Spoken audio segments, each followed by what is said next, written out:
There is a supernatural force behind music, a supernatural force that cannot be denied. People worship God through music.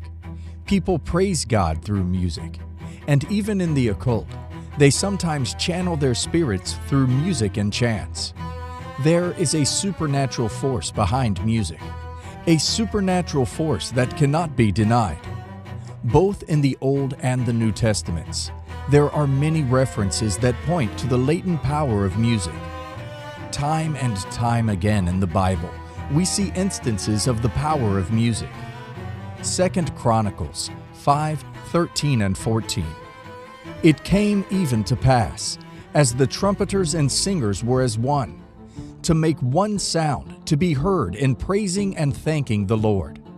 And when they lifted up their voice with the trumpets and cymbals and instruments of music, and praised the Lord, saying, For he is good, for his mercy endureth forever, that then the house was filled with a cloud, even the house of the Lord, so that the priests could not stand to minister by reason of the cloud, for the glory of God had filled the house of God. Here, there is an emphasis on the fact that their music was directed to God, and in response, God came down visibly in the form of a cloud and filled the temple with the aura of His glory. The glory of the Lord was so great in the house that the priests could not perform their duties. The priests could not stand. One of the greatest ways to experience God's glory is through the atmosphere of worship. Music and acts have been so far used to promote all forms of negative worship and driving the agenda of the adversary for many years.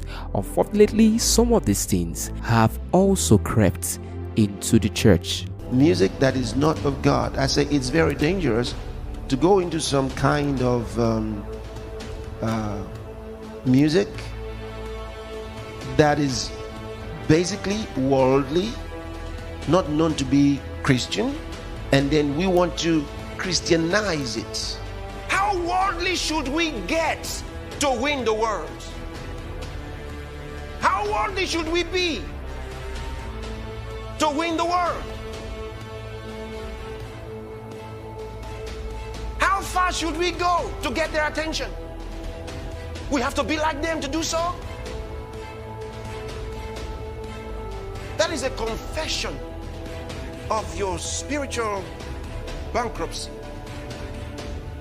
Because if you were full of the Spirit, just think the very thought of it. If the apostles said, you see, we have to be like the Pharisees to win them. That's not what Paul was saying when he talked about being like a Jew. That's not what he meant. But we don't have to now be like them. We don't have to have their music for them to listen to our music.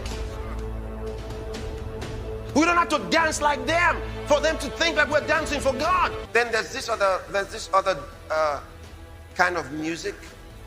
I watch the young people and I see that they've taken it into the church. And when they're dancing and they have their hand here. Have you seen it? Have you seen it? Very stupid dance. Very stupid dance. Very offensive dance. And they've carried it from the world and brought it into church. The reason I'm telling you this is about symbolisms. There are dances that people have and they're doing them in churches, but these dances are demonic. They're inspired by demons. And they're being danced in churches by so-called musical leaders and music, whatever they call themselves.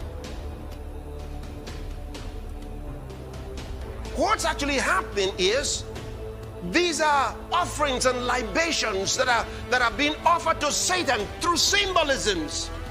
And demons thrive on these offerings. You have to understand. You have to understand.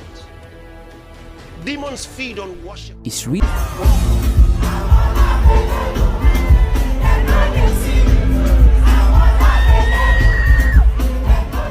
usually we wouldn't be so bothered, but later we heard that the same song was seen being used in a praise and worship section at a church. Say, I'm unavailable. I'm unavailable. To poverty, say poverty, say. I'm unavailable. I'm unavailable. Tell sickness. I'm unavailable. They can't see me, oh. They can't see me. So as we see here, the singers in this church linked the song to rejecting sickness, barrenness, and so on. But despite that, it's so disturbing knowing that this same song is primarily linked to Davido, whom is an African secular musician.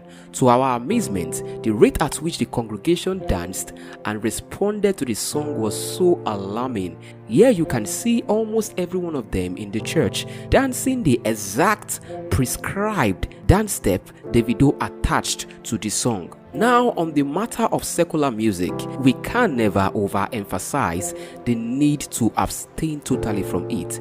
Previously in the past, when a matter like this was asked to be addressed, here is what Apostle Michael Orokpo had to say. When you carry the phone of a believer, the playlist is littered with 90% of the song, they are secular music. And then when you ask him, he say, is it a sin? No, it's not a sin. But your heart will become a courtyard of demonic festival. They will play there for a long time. You don't know why you keep falling to masturbation. And when you wake up, you say, we are many. You are not many. You are the one who's falling. They fall from fornication. After 2 weeks, they fall again. After 2 weeks, they fall again. And then you ask it. They say, oh boy, you know easy. It's easy. You are the only one it's hard to. Because the people stand, they are not standing because they are strong. They are standing because they are helped. And you don't know how to access the help of God. Any little pressure, they compromise. And they've carried it from the world and brought it into church. The reason I'm telling you this is about symbolisms. There are dances that people have and they're doing them in churches, but these dances are demonic. They're inspired by demons. And they're being danced in churches by so-called musical leaders and music, whatever they call themselves. What's actually happening is these are offerings and libations that are being offered to Satan through symbolisms. And demons thrive on these offerings. You have to understand. You have to understand. Demons feed on worship. It's really great to understand that non-Christian music on its own is really different from all what it appears to be. It's been presented to be so entertaining and intriguing, but music like this have been used greatly as a negative weapon to drive the mindset of several young and growing individuals. The strange gods of music have mastered the act of repetitive administration of wrong ideas, thoughts, habits and lifestyles, hence making it active in their subconscious minds, a faculty which makes individuals act without much thinking and reasoning. So not only their conscious thoughts now, it's going into their subconscious. The guy is sleeping and is dreaming things he should not be dreaming of. In the process of time, the demons start coming into their lives because it's an invitation to devils. First, unclean thoughts. Either they might be thoughts of fear or they're thoughts of a sensual nature. Unclean thoughts that come into them. You find a Christian, a nice Christian who loves the Lord, but now he's struggling with unclean thoughts, dirty thoughts, sexual thoughts, and he doesn't know where they're coming from. They're coming from the dance, they're coming from the music, they're coming sometimes from the books they're reading.